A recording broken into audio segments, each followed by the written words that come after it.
this video, let us understand the concept of sustenance, key ideas of trust, effort, gratitude, and charity in the context of Rizk. Muslims must firmly believe that sustenance has been predetermined by Allah subhanahu wa ta'ala.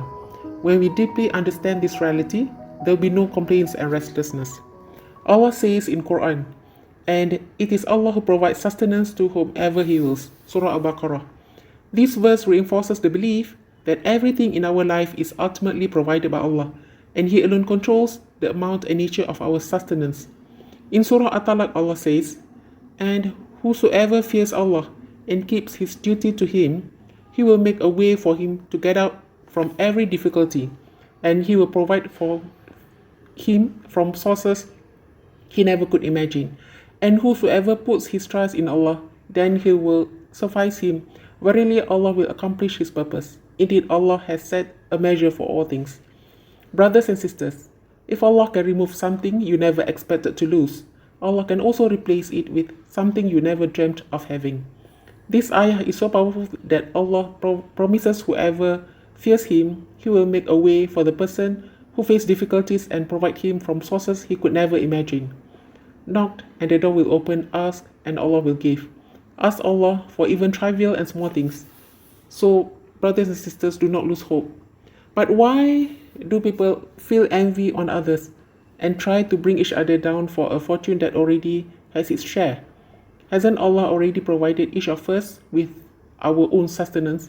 Sustenance has already been arranged for all, and it cannot be misplaced. It is yours when Allah says it is yours. Prophet Muhammad ﷺ advised, showing gratitude for what we have rather than envying those with more.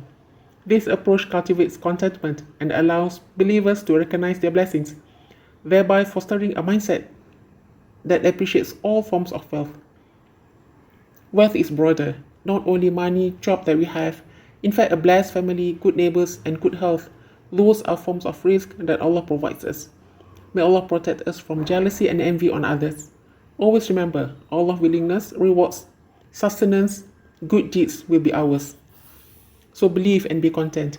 Allah says in Surah Hud, and no moving living creature is there on earth, but its provision is due from Allah, and He knows its dwelling place and its deposit. All is in a clear book, Lawh Mahfuz, which is the book of decrees with Allah. When Allah grants us more sustenance, it is truly an opportunity for us to share with others, that is to give sadaqah. So increase your sadaqah and place more trust in Allah subhanahu wa ta'ala. Continue to do good in this life. Whoever is obedient to Allah, Allah will provide sustenance from unexpected directions. Whoever is obedient to Allah, Allah will make their affairs easy. So brothers and sisters, the key to prosperity is something that everyone can achieve. Since our sustenance comes from Allah and while our rizq already predetermined by Allah, getting closer to Allah will earn the individual Allah favors. Salat, dua, seeking Allah forgiveness and giving charity. Those are the things that show our gratitude to Allah and will open the path to obtain enough sustenance from Allah. Number 1, perform salah. Allah says in Surah Taha, bid your people to pray and be diligent in observing it. We do not ask you to provide, it is we who provide for you, and the ultimate outcome is only for the people of righteousness. Number 2 is make dua to Allah. O Allah, I ask of you for beneficial knowledge, good provision and deeds that are acceptable. This hadith Musnad Imam Ahmad. Prophet Muhammad ﷺ used to recite this prayer despite being the closest to Allah. As Muslim, we should follow Prophet Muhammad ﷺ practice and include this dua as our daily practice too. Thirdly, seek Allah forgiveness. Allah says in Quran, Surah Nuh, and I said, seek your Lord's forgiveness, for He is truly most forgiving. He will shower you with abundant rain, and He will supply you with wealth and children, and give you gardens as well as rivers. In this surah, Allah tells us of the story of the Prophet Nuh alayhi salam, who preached to his people to worship Allah. Among his call to them was the seeking of forgiveness or istighfar, which results in sustenance from Allah. Even our Prophet Muhammad ﷺ asked forgiveness from Allah abundantly. So as Muslim, we should seek Allah forgiveness every day. And fourthly, giving charity in His name. In Quran, Allah says, "Say, truly, my Lord enlarges the provision for whom He wills of His slaves, and also restricts it for him. And whosoever you spend of anything in Allah's cause, He will replace it. And He is the best of providers." So giving charity brings enough sustenance. Charity does not lessen our sustenance as we may think. In fact, charity opens the door to enough wealth. Prophet Muhammad SAW said, "Charity does not in any way decrease the wealth." Hadith narrated by Muslim. So brothers and sisters, one should never undermine a deed, however small it may seem to our eyes.